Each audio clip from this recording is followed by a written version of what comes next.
ಕ್ರಾಂತಿಕಾರಿ ಬೆಳವಡಿ ಯಲ್ಲಣ್ಣನವರ ಮೂರ್ತಿ ಹಾಗೂ ಉತ್ಸವ ಮಾಡಬೇಕೆಂದು ಡಾಕ್ಟರ್ ಅರ್ಜುನ್ ಬಂಡಿ ಮನವಿ. ಬೈಲಹೊಂಗಲ ತಾಲೂಕಿನ ನೆಲದ ಮಣ್ಣಿನ ಕಣಕಣದಲ್ಲೂ ಅಷ್ಟೇ ಅಲ್ಲ, ಧೂಳಿನಲ್ಲಿಯೂ ಸಹ ಶೌರ್ಯ ಸಾಹಸಗಳು ಅಡಗಿದೆ. ಬೆಳವಡಿಯು ಸಂಸ್ಥಾನವಾಗಿ ಗ್ರಾಮವಾಗಿ ಕಾಲಚಕ್ರದಲ್ಲಿ ತನ್ನದೇ ಆದ ಭವ್ಯ ಇತಿಹಾಸವನ್ನ ಹೊಂದಿದೆ. ಇದು ವಿಶ್ವ ಪರಂಪರೆಯ ತಾಣವಾಗಿದೆ. ಕರ್ನಾಟಕದಲ್ಲಿ ಇತಿಹಾಸ ಸೃಷ್ಟಿಸಿದ ಕ್ರಾಂತಿಕಾರಿ ಬೆಳವಡಿ ವಡ್ಡರ್ ಯಲ್ಲಣ್ಣ ಇವರು ಕಿತ್ತೂರು ರಾಣಿ ಚೆನ್ನಮ್ಮ ಮತ್ತು ಸಂಗೊಳ್ಳಿ ರಾಯಣ್ಣನ ಬಲಗೈ ಬಂಟರಾಗಿ ಈಸ್ಟ್ ಇಂಡಿಯಾ ಕಂಪನಿ ವಿರುದ್ಧ ತನ್ನ ಸಾವಿನವರೆಗೂ ಹೋರಾಡಿದ ಮಹಾನ್ ಶೂರ ಬೆಳವಡಿ ಯಲ್ಲಣ್ಣ ಮತ್ತು ಇವರು ಮಹಾನ್ ದೇಶಭಕ್ತರಾಗಿದ್ದರು. ತಾಯಿಗಿಂತ ತಾಯಿನಾಡು ದೊಡ್ಡದು ಎಂದು ಹೋರಾಡಿದ ಮಹಾನ್ ವೀರನ ನೆನಪಿಗೆ ಇವತ್ತು ಅವರ ಒಂದು ಮೂರ್ತಿ ಹಾಗೂ ಅವರ ಉತ್ಸವ ಮಾಡದೆ ಸ್ವತಂತ್ರಕ್ಕಾಗಿ ಹೋರಾಟ ಮಾಡಿ ತಮ್ಮ ಜೀವನವನ್ನೇ ಸಮರ್ಪಿಸಿದ ಸ್ವಾತಂತ್ರ್ಯ ವೀರನಿಗೆ ಸರ್ಕಾರ ಮತ್ತು ಸ್ಥಳೀಯ ಜನಪ್ರತಿನಿಧಿಗಳು ಅವಮಾನವನ್ನ ಮಾಡುತ್ತಿದ್ದಾರೆ. ಯಲ್ಲಣ್ಣ ಮೂರ್ತಿ ಹಾಗೂ ಉತ್ಸವ ಮಾಡಬೇಕೆಂದು ಸ್ಥಳೀಯರು ಮತ್ತು ಬೋವಿ ಸಮಾಜದ ಯುವ ಮುಖಂಡರಾದಂತಹ ಡಾಕ್ಟರ್ ಅರ್ಜುನ್ ಬಂಡಿ ನೇತೃತ್ವದಲ್ಲಿ ಹಲವಾರು ಬಾರಿ ಮನವಿ ಹೋರಾಟಗಳು ಮಾಡಿದರೂ ಕೂಡ ಪ್ರಯೋಜನ ಆಗಿಲ್ಲವೆಂಬುದು ಬೇಸರದ ಸಂಗತಿ.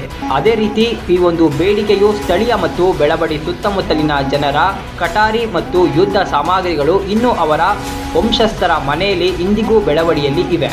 ಸಂಗೊಳ್ಳಿ ರಾಯಣ್ಣ ಹಾಗೂ ಬೆಳವಡಿ ಯಲ್ಲಣ್ಣ ಆಪ್ತ ಸ್ನೇಹಿತರಾಗಿದ್ದರು. ಬೆಳವಡಿ ಯಲ್ಲಣ್ಣನಿಗೆ ಹಲವಾರು ಯುದ್ಧ ಕೌಶಲ್ಯಗಳು ಕರಗತವಾಗಿದ್ದವು. ನೆಲಕ್ಕೆ ಕಂಬಳಿ ಹಾಸಿ ಕಿವಿ ಕೊಟ್ಟು ಕೇಳಿದರೆ ಬ್ರಿಟಿಷರು ಎಷ್ಟು ಮೈಲಿ ದೂರ ಬರುತ್ತಿದ್ದಾರೆ ಎಂದು ನಿಖರವಾಗಿ ಹೇಳುತ್ತಿದ್ದ ಬೆಳವಡಿ ವಡ್ಡರ್ ಯಲ್ಲಣ್ಣ ಸ್ವಾತಂತ್ರ್ಯ ಸಂಗ್ರಾಮದ ಯುದ್ಧದಲ್ಲಿ ರಾಯಣ್ಣನ ಜೊತೆ ಸೇರಿ ಹಲವಾರು ಬ್ರಿಟಿಷರನ್ನ ಹತ್ಯೆಗೈದ ಯಲ್ಲಣ್ಣ ಬೆಳವಾಡಿ ಹಾಗೂ ಅದರ ಸುತ್ತಮುತ್ತಲಿನ ಊರುಗಳಲ್ಲಿನ ಯುವಕರನ್ನ ಒಗ್ಗೂಡಿಸಿ 800 ಜನ ಸೈನಿಕರ ದಂಡನ್ನ ಕಟ್ಟಿದವರು. ಬೆಳವಾಡಿ ವಡ್ಡರ್ ಯಲ್ಲಣ್ಣ ಯುದ್ಧದಲ್ಲಿ ಹೋರಾಡುವಾಗ ಕತ್ತಿ ಕರಾಟಿಯನ್ನು ಬಳಸದೆ ಕೇವಲ ಕವನಿಯನ್ನ ಬೀಸಿದರೆ ಸಾಕು, ನೂರಾರು ಸೈನಿಕರು ಹಣ್ಣುಗಾಯಿ ನೀರುಗಾಯಿ ಆಗುತ್ತಿದ್ದರು. ಕಿತ್ತೂರು ರಾಣಿ ಚೆನ್ನಮ್ಮನ ನಂಬಿಕಸ್ಥ ಹಾಗೂ ತನ್ನ ಸಾಮ್ರಾಜ್ಯದ ಶಕ್ತಿ ರಾಣಿ ಚೆನ್ನಮ್ಮನ ಸಾಮ್ರಾಜ್ಯದ ಮೇಲೆ ಯಾರಾದರೂ ಯುದ್ಧಗಳನ್ನು ಘೋಷಿಸಿ ಯುದ್ಧ ಮಾಡಲು ಬಂದಾಗ ಶತ್ರುಗಳಿಗೆ ಸಿಂಹ ಸ್ವಪ್ನನಾಗಿ ಎದುರಾಳಿಗಳನ್ನು ಹೊಡೆದು ಉರುಳಿಸುವ ಸಾಮರ್ಥ್ಯ ಹೊಂದಿದ ಏಕೈಕ ವ್ಯಕ್ತಿ ವೀರ ಸೇನಾನಿ ಸಂಗೊಳ್ಳಿ ರಾಯಣ್ಣ.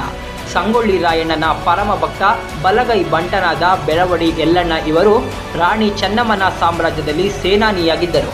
ಬೆಳವಡಿ ಯಲ್ಲಣ್ಣ ಯುದ್ಧ ಸಂದರ್ಭದಲ್ಲಿ ರಾಯಣ್ಣನಿಗೆ ಹಲವಾರು ರೀತಿಯಲ್ಲಿ ಸಹಕಾರಿಯಾಗಿದ್ದರು. ಶಬ್ದವೇದಿ ಕಲೆಯನ್ನ ಅರಿತಿದ್ದವನು ಬೆಳವಡಿ ಯಲ್ಲಣ್ಣ ಯುದ್ಧದ ಸಂದರ್ಭದಲ್ಲಿ ಬ್ರಿಟಿಷರು ಯಾವ ಕಡೆಯಿಂದ ಬಂದರೂ ತಟ್ಟನೆ ಶಬ್ದದ ಮೂಲಕ ಗ್ರಹಿಸಿಕೊಂಡು ಇಲ್ಲಿಂದಲೇ ಬರುತ್ತಿದ್ದಾರೆ ಎಂದು ಮುನ್ಸೂಚನೆ